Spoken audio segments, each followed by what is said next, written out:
With the RBA Governor saying that inflation could hit 7%, is this still a buy the dip market? Just how high will the US Federal Reserve lift the cash rate tonight? And with just 15 days to go until the end of the financial year, my top 3 tips to get the most out of your super. I'm Paul Rickard, no Peter Switzer again this morning, and I'm mad about money.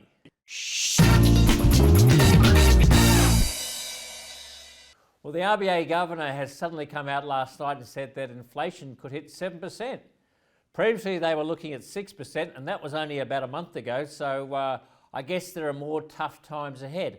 And certainly that's being priced into the bond market here with 3-year bonds having a big sell-off yesterday. In other words, interest rates going up on the back of a lead from US bond markets and the share market having the wobbles. So the question I think investors have, particularly when we saw a 3.8% drop yesterday, is this still a buy the dip market? I did a little bit of buying yesterday, but I'm being pretty selective.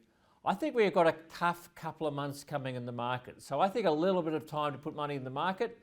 Days like yesterday were perhaps an opportunity, but I think that overhanging this, the inflation debate hasn't gone away, and until the market sees some signs that inflation has peaked, it's going to be pretty tough. The other thing locally, of course, is that we're in June. 2 weeks to go to the end of the financial year. There's going to be portfolios either doing some tax loss selling or certainly clearing out some of the dogs. That's going to keep downward pressure on some of the things like technology stocks. So I think if you are looking at buying the dip, stick to the quality first and only look at the quality. The rest of the stocks, you'll find heaps of opportunity. Okay, tonight, inflation watch. Now we're on the US Fed watch. Just how high will they lift the Fed funds rate? Last week, the market was thinking it was only going to be 0.5%. There was only a 5% chance of it being 75 basis points.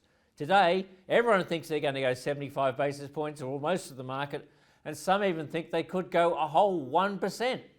The current Fed funds rate is targeted between about 0.75% and 1%, so it's about 0.87.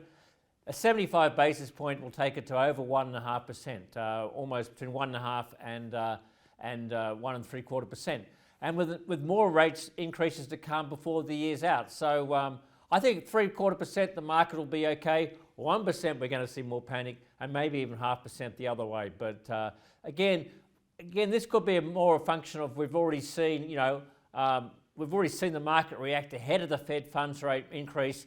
Once it happens tonight, it's a bit blasé. It's all over. The other interesting thing tonight will be, of course, the so-called dot plot. We haven't seen a dot plot for 3 months. That'll tell you just what the current Fed governors are thinking in terms of just how high the Fed funds rate could go over the next 2 or 3 years. Many expect it not to see a lot of change over the previous dot plot. Now, if you're an insomniac, you'll find about it at 4 a.m. Eastern summertime or Eastern daylight time. That's when we'll know what the Fed is doing. That's at 2 o'clock, followed by a press conference with the governor. Now, just 15 days to go till the end of the financial year, or 15 sleeps if you're really passionate about it. Here are 3 top tax or top super tips. First of all, if you can still make a concessional contribution, that's putting money into super, do so. Look, the cap is $27,500 this year. It's gone up $2,500. That $27,500 cap includes your employer's 10%, any amount you salary sacrifice, plus an amount that you put into super and subsequently claim as a tax deduction for. That's a particularly tax-effective strategy for most people paying personal income tax, okay? So up to $27,500, got to get your contribution in and bank before the 30th of June. Tip number 1, go back and look at how much and see how much you put in this year. If you've got some surplus cash and you're paying tax, get into super, you'll be able to claim the tax deduction. Anyone under age 67 can make a contribution. If you're aged between 67 to 74, at least this is the last time, you'll still have to make the work test. Tip number 2, look at the spouse tax offset. That's the way that you get a rebate from the tax office by making a contribution to your spouse's superannuation. A couple of tests. First of all, your spouse has to be earning less than $37,000, okay?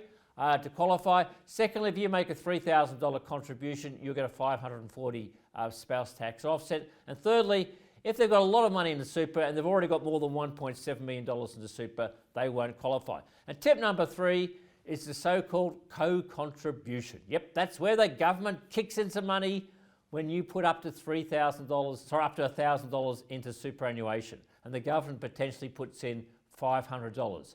Main qualification, under 71. Secondly, your income's got to be less than about $50,000. You can read all the number, you can see it all in the Switzer site, it's the number. And thirdly, about 10% or more than 10% of that income has to be from at least an employment source. Now, it could be that you or your partner or your spouse doesn't qualify, or you don't qualify, but you might have a child, an adult child, or potentially even a grandchild who qualifies. As long as they're doing some part-time work, they've got some employment income, and their income's less than about $50,000 in total, put some money into their super, and they'll get a $500 free top-up from the Commonwealth Government. What's better than that? When the government's paying for your superannuation.